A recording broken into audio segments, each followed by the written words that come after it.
Je refuse de répondre à cette question. Je ne choisirai pas un seul vœu. C'est soit j'en ai à foison, comme le héros de ma nouvelle, soit j'en ai aucun. Je suis Jérémy Hernandez. Je suis l'auteur de la nouvelle Le Bar à Gin. C'est l'histoire d'un ginologue, quelqu'un qui tient un bar à gin, mais gin au sens de génie, avec toutes sortes de récipients où il y a des génies qui peuvent exaucer des vœux. C'est quelqu'un qui est très rompu à cet exercice-là et à qui il va arriver quand même quelque chose d'exceptionnel qui va le surprendre. L'illusion de pouvoir avoir ce qu'on veut avec la manière qu'on veut.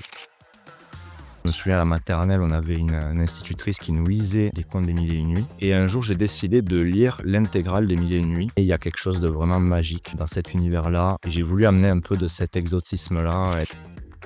Oui, complètement, oui, il y a un peu de ça. De Arthur de Kaamelott, quand on touche à quelque chose d'aussi illimité en termes de potentiel que de pouvoir exaucer des vœux, on peut surprendre le personnage le plus blasé.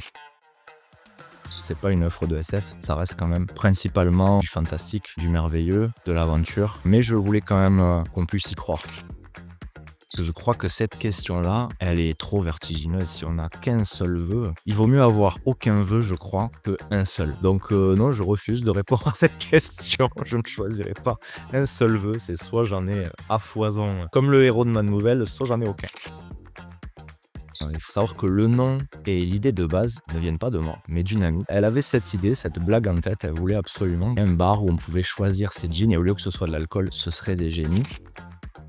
J'espère qu'on arrivera à être empathique et à saisir ses émotions. J'espère être parvenu à ce mélange d'un récit d'aventure divertissant et aussi quand même d'un personnage attachant et complexe.